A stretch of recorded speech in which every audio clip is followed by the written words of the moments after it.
spiritually and physically with our food pantry. It's amazing, yes.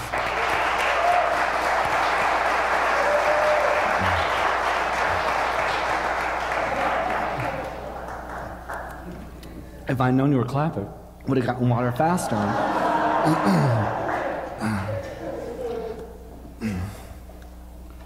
And so that is another rock in my life. But I can tell you that MCCR has not always been a big rock in my life.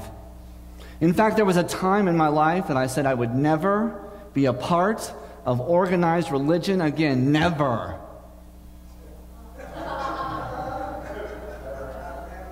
Never. Never say never, right? I've truly learned that, God. I've truly learned that. You see, I'd left my last church because I felt disconnected from God. I couldn't even feel God's presence there. And there were other things going on, but one of the other things that I knew would happen is if they truly knew who I was. You see, I was active in the church, and I had people come up to me and say, "Oh, what a blessing you are to be a part of our community, and thank you for being a part of these ministries." And I knew that if they knew who I truly was, they knew all there was to know about me, that they wouldn't say that.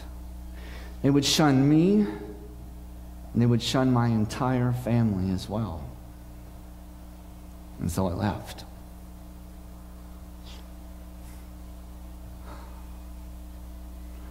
Not long after that, I went to the beach. And the beach for me has always been a spiritual place. It's been a place where I've always been able to connect to God.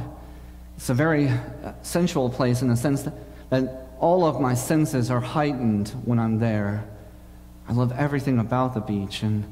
But my favorite thing to do at the beach is to walk along the shore at night and listen to the waves crash onto the beach. I love that sound. You know, there's a rhythm to it, but it's unexpected rhythm. It's not always the same, like our lives, right? And so, that night I'm walking along the beach and I'm talking to God, and I realized, I was like, wow, the church or the beach will now be my church. I already feel God's presence there. I feel so connected to God when I'm at the beach. It doesn't matter what beach I'm at. I've been to them all over the world, and they all have the same effect on me. And so I knew right then and there that the beach would be my church. And it was my church for a long, long time, until I walked through the front doors there, sat right over there, 15 years ago, Easter Sunday. It was an amazing, amazing service. It was totally different than the service we experience today. It's much more traditional, but the music was still beautiful. The people were still beautiful. And Jim's message rocked me to my core. He challenged me to kind of look at my life and what I was doing with it. And so I came back the next week. What the hey, you know?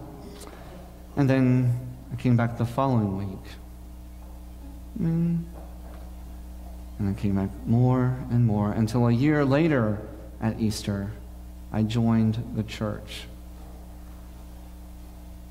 Became active in a lot of the different ministries we had almost immediately. It was so awesome to be a part of a community that understands what Jesus was talking about in all of the messages that he gave. It was such a great joy to be a part of. And about 9 months after I joined the church, my friends Jeff and Eric and Rod and I went to the beach. We went to Puerto Vallarta, Mexico. It's a beautiful place. I love it there. And I was so excited to spend time with my friends. I love them dearly. I was also excited to spend time at the beach with God.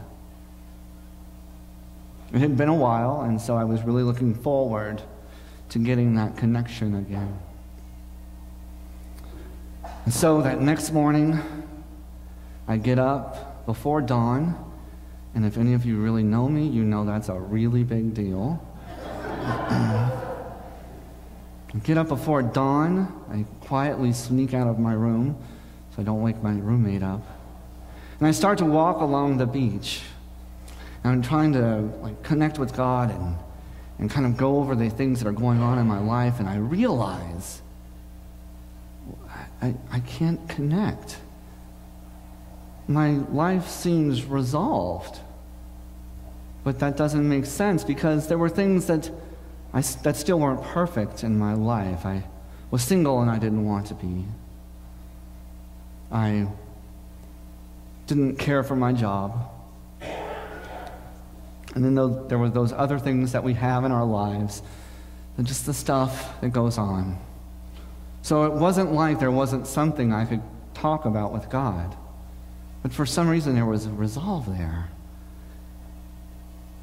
And finally, as I stand facing the ocean, the vastness of it all, the sun is starting to rise, and it hits me.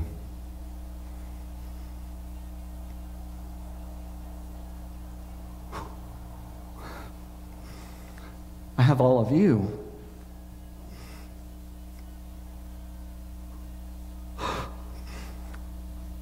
You are my church now. You are my family. You are my church family. I have all of you to connect with weekly, sometimes 3, 4, 5 times a week.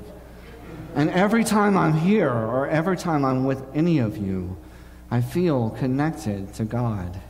It's an amazing, amazing thing to be a part of. And so I started I'm crying like I am now. I'm crying, I'm grinning from ear to ear, and I'm talking out into the ocean, and I'm sure that if anyone saw me, they thought I was crazy. They're like, I'm going to wait to go to the beach until after that guy gets back to his room.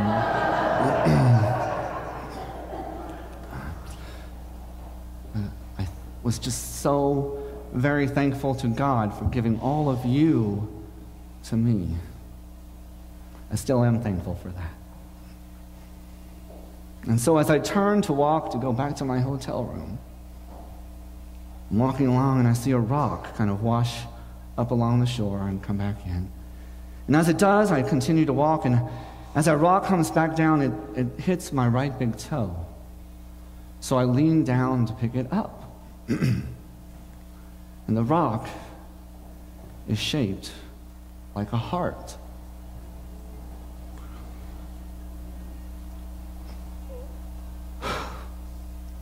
You see, that was God telling me right then and there, I gave you MCC of the Rockies because I love you.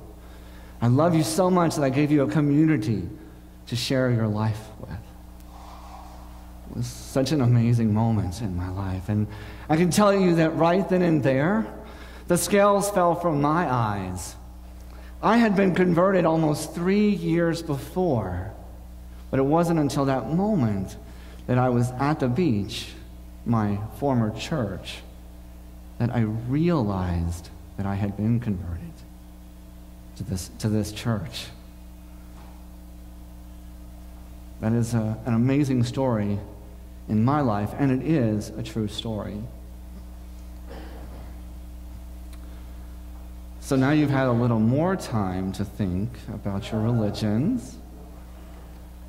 And so as we leave today, as I leave you today, I want you to think about this over the next couple of weeks or so. Are the big rocks in your jar?